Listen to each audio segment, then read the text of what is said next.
This is Wambe TV. My name is ADAUGO and I have with me Tina. And together we want to bring in the Igbo girl tea in Indianapolis. Yes, so. My goodness. Do you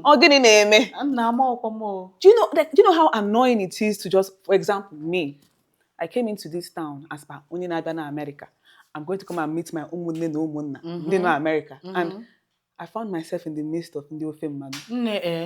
Do you know the worst part of it is this? There was a day I found myself in a bank. Then I met this man. The first thing he said, Ekbelema. I'm like, you know, back home, when you think about America, they will tell you, oh, places like Texas, Maryland, New York, New Atlanta, Jersey, all those things. Oh my God. Philadelphia, my dear, Pennsylvania. If you go there, you think you are in the Igbo land.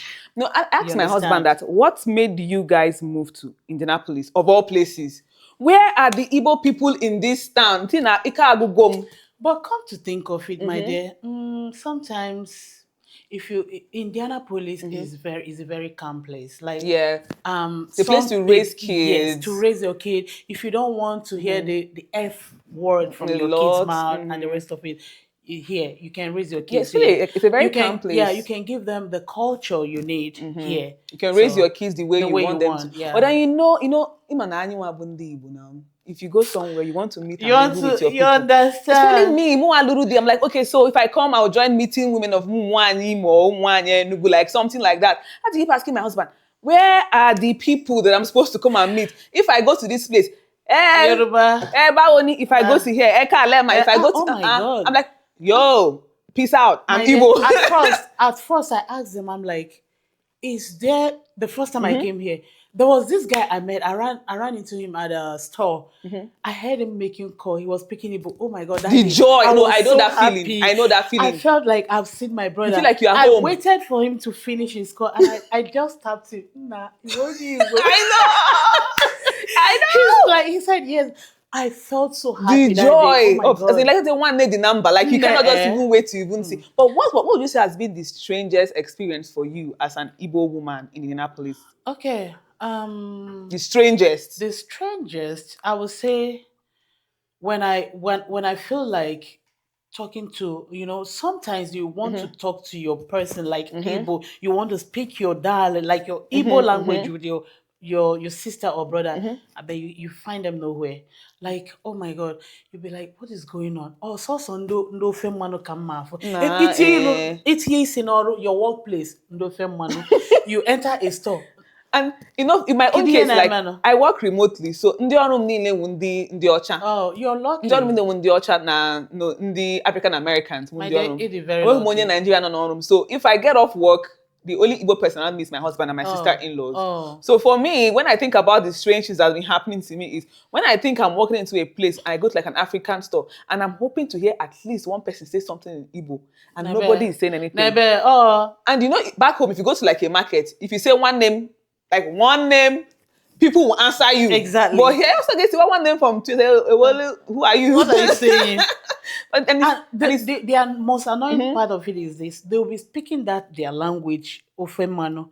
But the moment you see there might be like 5 of them speaking the language, but the moment you find your Igbo persons, you just speak little about you, like with that Igbo person, the 5 of them will turn to you. Oh wow! They're like, why? Okay, speak English. Why are you speaking language? You have to be like the hypocrisy. You've been speaking your language. The hypocrisy for me. And Echi, they will tell us one Nigeria. No, we know.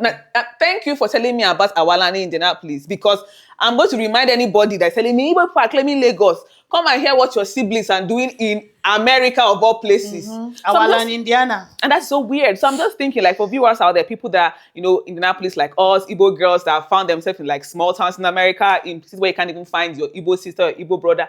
How do you feel? Like, drop in the comment section, how has it been for you assimilating into a culture? Because it's harder to not move from Nigeria to come to a place whereby, yes, you are seeing your fellow Africans, your fellow Nigerians, but you can't find your fellow Igbo. You know that it's so strange that you come to a point where you're not using Igbo, like you are looking for an Igbo person. My dear. That is so strange. Are you looking for where to purchase your African food, ingredients, drinks, beverages, and lots more? Here comes CC&C International Food Market, where all African ingredients like salt, seasoning, garlic, black pepper, curry, thyme, onion powder, jollof rice spice, even your palm oil, vegetable oil are available. You can get your African food like yam, cocoa, plantain, beans, ewawului, beans flour for your akara, pando yam, and banku, and lots more. You can get your beverages and fast food, cowbell, pigmeat, chocolate, Milo, cereal crown. You can even get your golden morn, white hold, custard, Cerelac, and so on. We have any fish of your choice. We have stockfish, catfish, tilapia, and so on. Even panla. Your bedroom and kitchen soap and detergents are also available at CC&C International Food Market, 6225 W56th Street, Suite 600, IN 46254, Indianapolis. Buy from us and you will love it. But another thing, I would say this.